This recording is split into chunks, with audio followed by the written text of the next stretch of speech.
We are happy to welcome you to Seattle Children's virtually. We have a really just great team of folks here today to share with you. We're so glad you could join us to learn more, and hopefully we're going to have an opportunity to answer some questions you might have and to potentially bust some myths and leave you with a couple of ideas of how you might learn more. Thanks so much, Shauna. My name is Kashi, and I'm a program manager for mental health in our community health team. And wanted to share with you that there's a number of people here today who can speak to some really interesting and cool aspects of their mental health career. We will talk about these in the context of some of the questions that we have gotten about working in mental and behavioral health. And I'll start by just letting people know that there's actually a number of services Seattle Children's offers for mental and behavioral health care. The outpatient psychiatry clinic offers appointments for patients who might be struggling with a variety of mental health diagnoses, and they don't have to stay in the hospital to get that care. It's an appointment that you come to the hospital, receive your service, that could be virtually these days, and then go home. The most intensive level of care that we offer is our inpatient psychiatry and behavioral medicine unit. We have a couple of folks, Ivyanne and Anna, on this call who work on our inpatient unit and can speak to some of that work.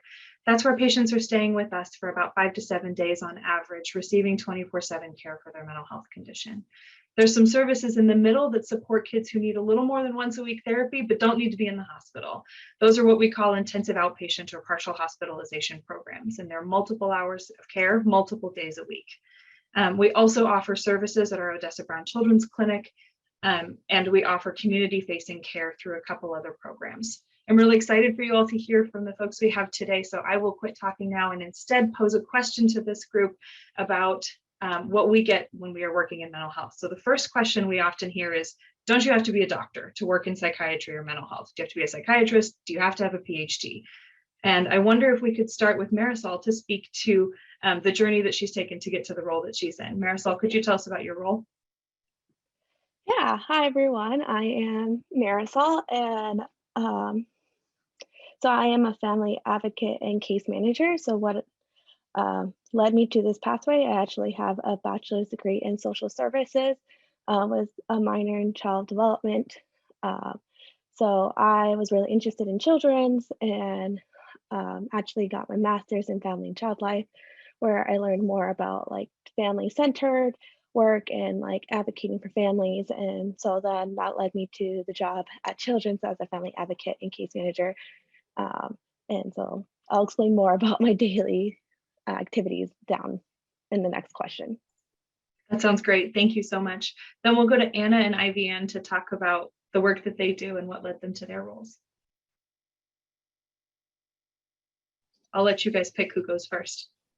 Hi there, my name is Ivyanne. I'm a inpatient mental health therapist here at Seattle Children's. And to answer this question, no, you don't have to be a psychiatrist, and you don't have to be or have a PhD to work in mental health and behavioral health. Like Kashi was saying, there's so many different roles. And as a therapist, I had a undergraduate education in diversity studies and education, and then was super passionate about educating others on the importance of mental health. And so that's when I went on to get my master's in child and adolescent psychology. And then I ended up at Seattle Children's because I'm super passionate about the child and adolescent population, and I'm very passionate about serving children and adolescents in all, various communities from various backgrounds with various diagnoses. So that's kind of how I ended up here. Thanks. Hi, I'm Anna. I'm one of the social service specialists on the inpatient psychiatry and behavioral medicine unit at Seattle Children's. And I'm going to echo what everyone else said, that you do not need to be a psychiatrist or have a PhD to work here. I got my job on the PDMU right out of my undergrad degree. So I majored in psychology and biology, and I heard about the position from a friend. And I started here working with the patients on the inpatient unit, doing patient care, being a behavioral coach, working with the kids that are actively moving through a crisis situation on our inpatient unit. And I was able to move up and into the social service specialist role after about 2 years of working with the patients on the inpatient unit.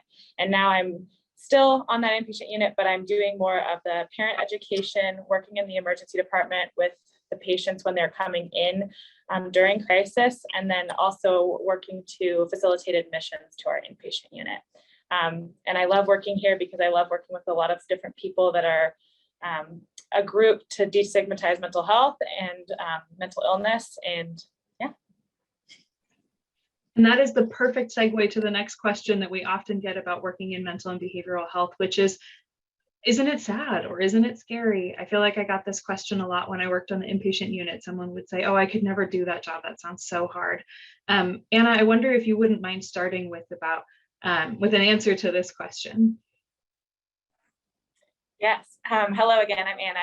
So I think that it definitely can be sad and scary. I never sugarcoat that. I think that there have been some really challenging situations I've witnessed here.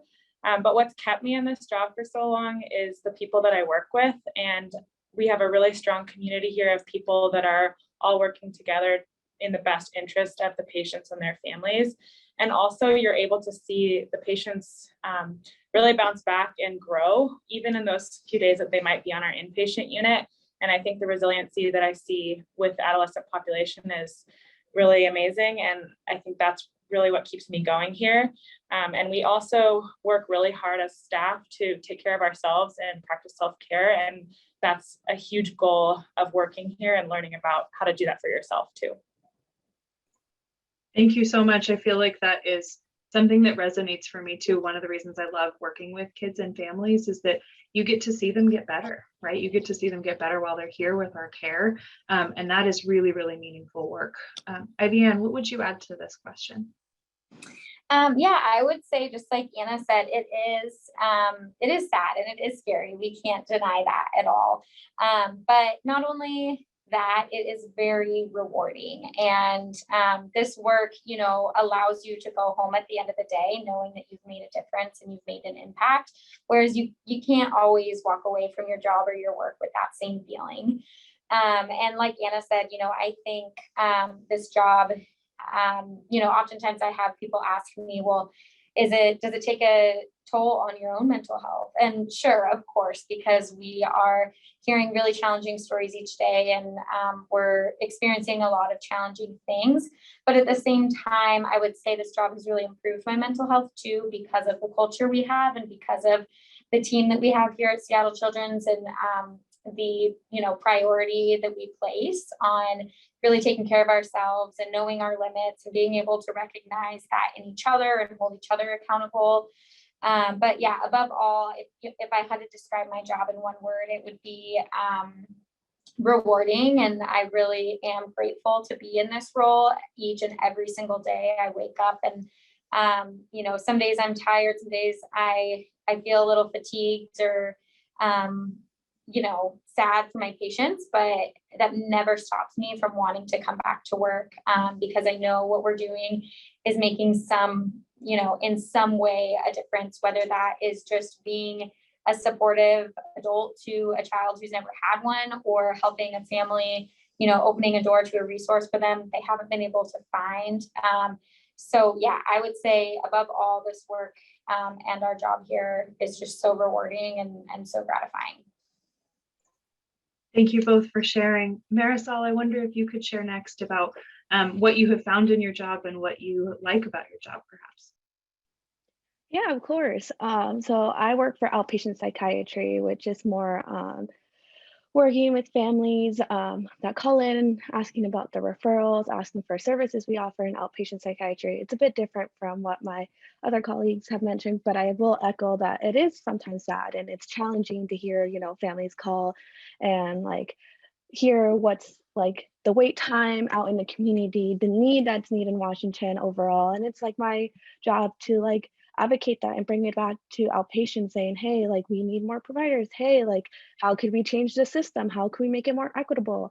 And it is challenging. There is challenges to it, and you do hear sad stories. However, it is really rewarding for me, at least. I actually have I'm bilingual, so I speak English and Spanish. And what's really rewarding is being able to speak with the Spanish-speaking families and being able to educate them and being able to let them know that they're not alone and like we are here for them. And like I think that's one of the rewarding things, especially as being bilingual and growing in, in the Latino, Latinx culture, like you understand and empathize the need as well, and just to not remove the stigma behind it and saying it's okay. And I think that's very rewarding, and just being able to advocate also just for families overall and providing better services in at least for children, and moving forward and making bigger plans and attending these meetings to advocate for families and overall. So I think that's what's rewarding. And my team in outpatient psychiatry as well is just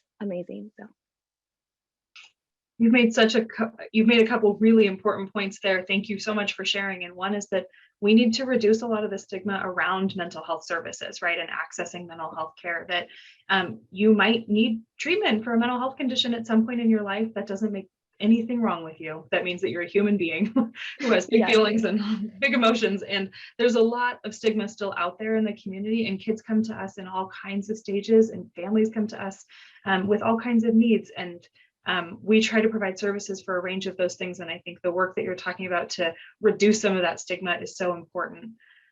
The other thing you mentioned that I want to highlight is wait times. You talked about your work in outpatient psychiatry. And what I think you're referring to, although maybe you should elaborate, is that wait times can be quite long for services, and we need a lot more providers in this field. So do you want to speak more to those?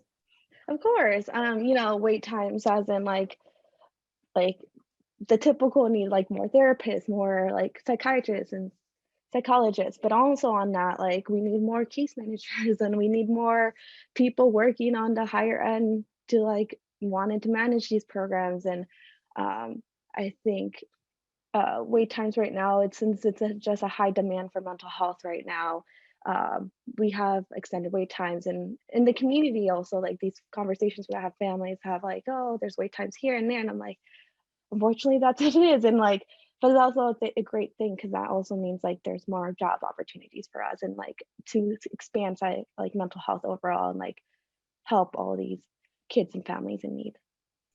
Yes, absolutely. And one of the things you just said, I think, will be a good segue to our next question, which is that, these services are really provided by a team, right? So they require a variety of roles and people who can do different kinds of work. There are people providing clinical services, and there's people doing case management and things that help connect kids to services, and that every single member of that team is really necessary for that care. So what kind of skills do you use in your job, or what does your typical day look like?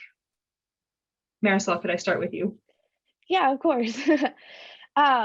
So some skills that I feel like are really useful is problem solving, because you're gonna have to solve any problem. If this is either with the family, with your teams, making more equitable in the work you do for the families. I think on top of that, have good communication skills, because we try to partner with a lot of people within mental health, like Kashi mentioned, like there's inpatient and there's the PBMU, and then we have outpatient services, and then within outpatient there's smaller clinics, and it just gets very complicated. But you have to have that communication skills as well, I would say, to be able to reach out. And at the end of the day, we're a team and we're trying to seek the same thing as like the better for the family and the kid.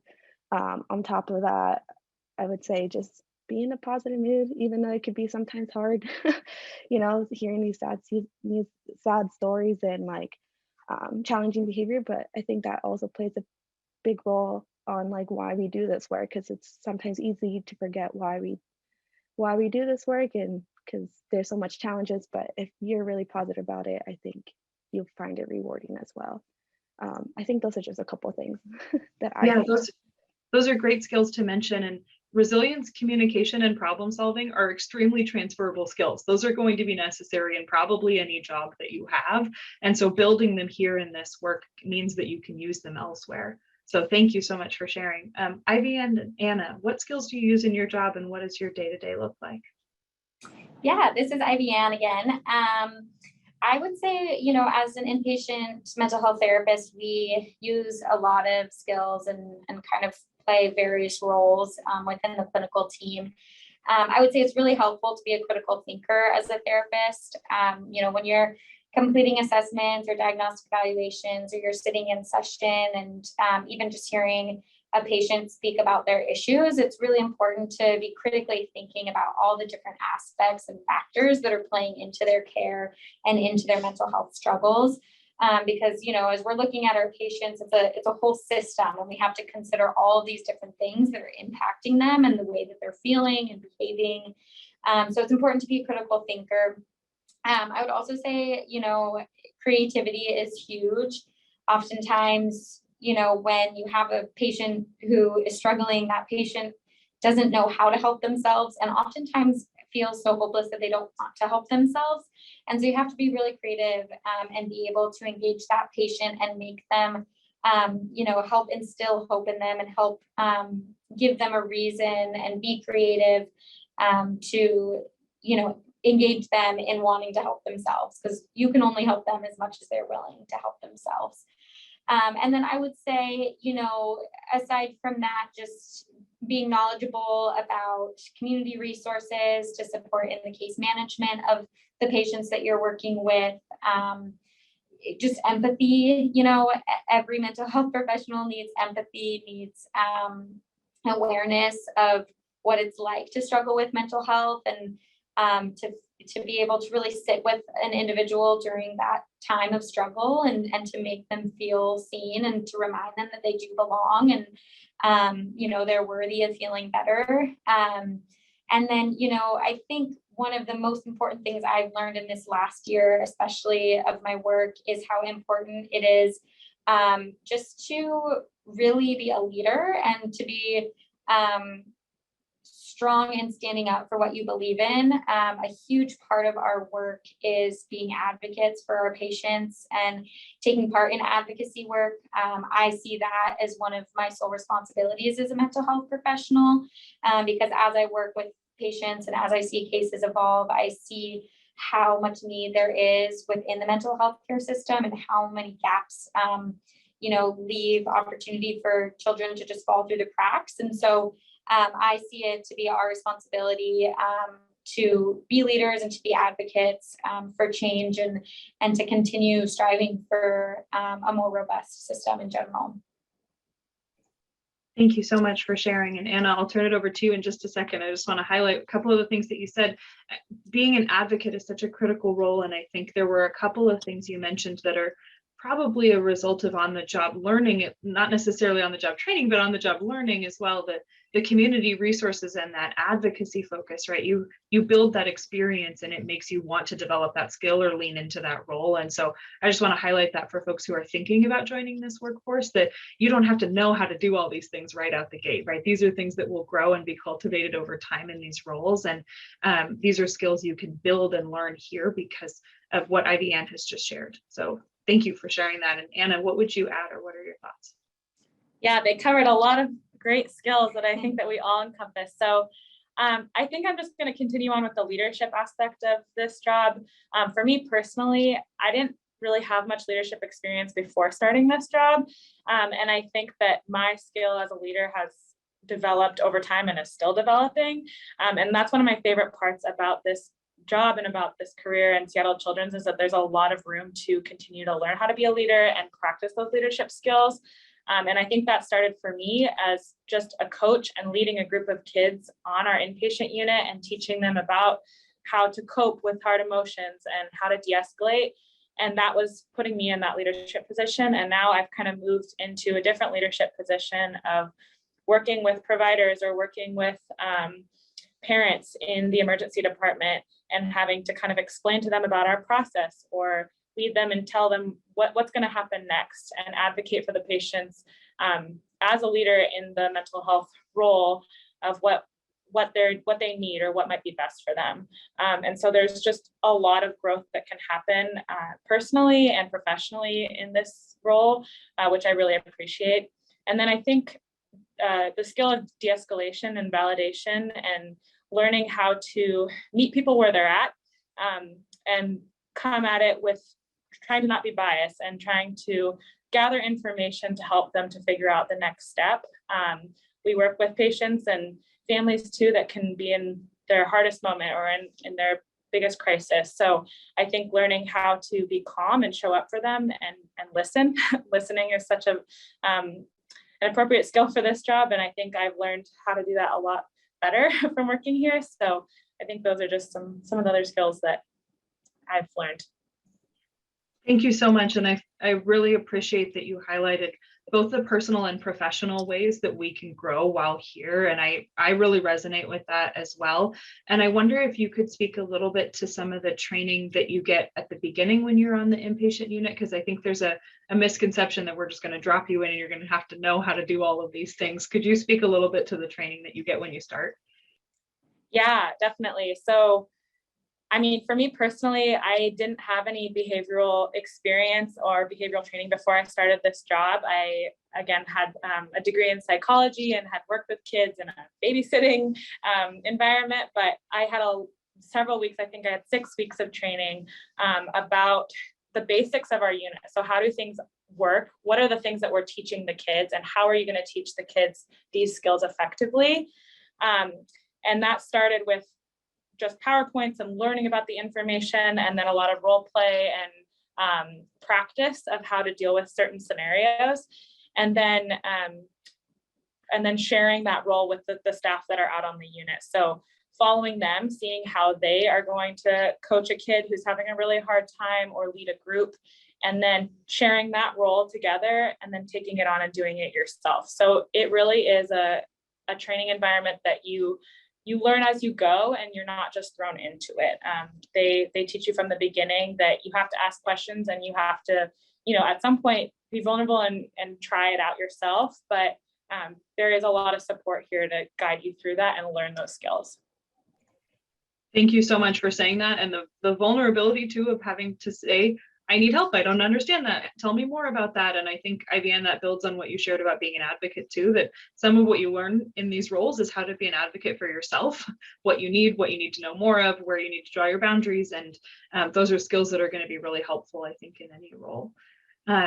As you've heard us mention, there's a lot of need in behavioral health careers, and we need good people to join this workforce. So if you are watching this and you're thinking you'd like to be a part of this team or working in mental and behavioral health care or services, we would love to hear from you. And I will turn it over to Shauna to talk about how you can get connected to our care.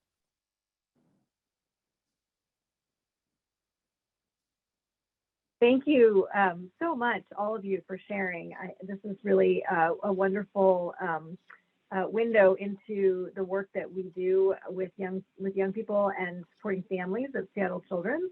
And to Kashi's last point, there are pretty much always opportunities that you could explore further on our website.